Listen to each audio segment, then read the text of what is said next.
माधवी कृष्णा। हमने कई लोगों से सुना है कि राधा रानी काल्पनिक है, पर साक्षात भक्त शिरोमणि और गंगा स्वरूपा मीराबाई ने राधा रानी का जिक्र किया है और उनके लिए कुछ कविताएं लिखी हैं। इतना ही नहीं, मीरा चरित के चैप्टर 92 में राधा रानी और मीराबाई की मुलाकात भी हुई थी। इतना ही नहीं, मीराबाई राधा रानी की सुंदरता पर मुग्ध हो गई थी। उनकी सुंदरता ने उनकी चेतना ही हर ली और जब मीराबाई ने अपने नेत्र खोले तब उन्होंने देखा कि उनके मस्तक पर राधा रानी का कर कमल था। आज हम आपसे मीराबाई की कुछ कविताओं के बारे में बताने वाले हैं जिनमें राधा रानी का नाम लिखा हुआ है। मीरा चरित के चैप्टर 41 में हमें एक ऐसी कहानी मिलती है जहां मीराबाई ने श्री कृष्ण को राधा रानी के पति के रूप में संबोधित किया है।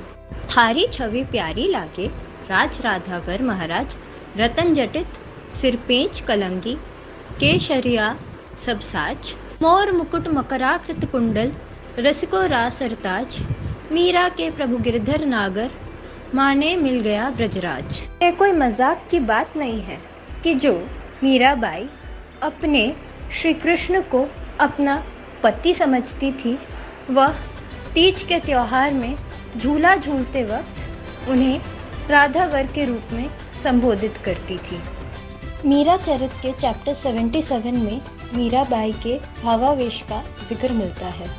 अपने भावावेश में वह बरसाना के उपवन में पहुंचकर श्री कृष्ण की झूलन लीला का दर्शन करने लगी। सखियों ने झूले को नाना प्रकार के रंगों और सुगंधित पुष्पों से अलंकृत किया था।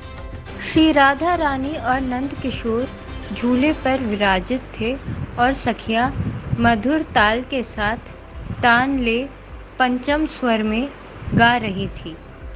बरसती बरखा में श्री राधा श्याम सुंदर के इस विहार को मुग्ध मन से निहारते हुए मीरा गाने लगी। आयो सावन अधिक सुहावना, बन में बोलन लागे मोर, उमड़ घुमड़ कर कारी बदरियां, बरस रही चहु और, अमुवा की डारी बोले कोयलिया, करे पपी हरा शोर, चंपा जूही बेला चमेली, गमक रही चहु ओर, निर्मल नीर बहत यमुना को शीतल पवन झकोर, वृंदावन में खेल करत हैं राधे नंद किशोर, मीरा कहे प्रभु गिरधर नागर, गोपियन को चित चोर। ये तो अभी बस कुछ ही कविताएं हैं जिनमें हमें राधा रानी का जिक्र मिलता है।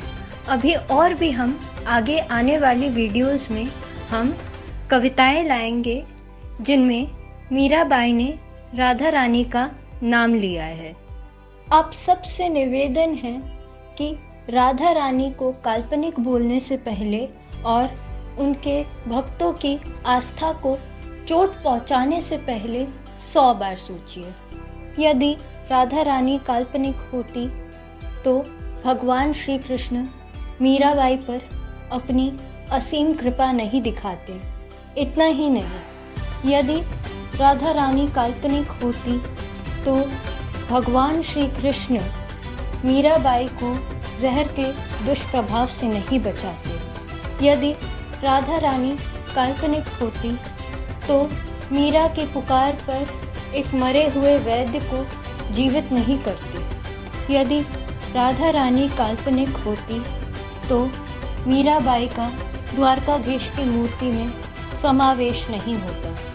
हमने कई लोगों को गीत गोविंद को एक अश्लील किताब बोलते हुए देखा है और कई लोगों ने जयदेव को एक अश्लील रचयिता बोला है। तो कृपया हम उन्हें ये बता दें कि मीराबाई ने गीत गोविंद पर एक टीका लिखा है।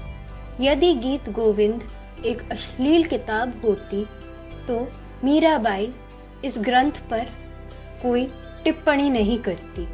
तो कृपया ऐसी घटिया बातें ना करें।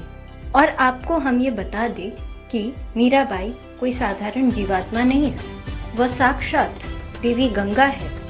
यह बात की पुष्टि संत रविदास, भोजराज और स्वयं श्री कृष्ण ने खुद की है। इसकी वीडियो की लिंक हम आपको डिस्क्रिप्शन में दे देंगे। जय माधवी कृष्ण।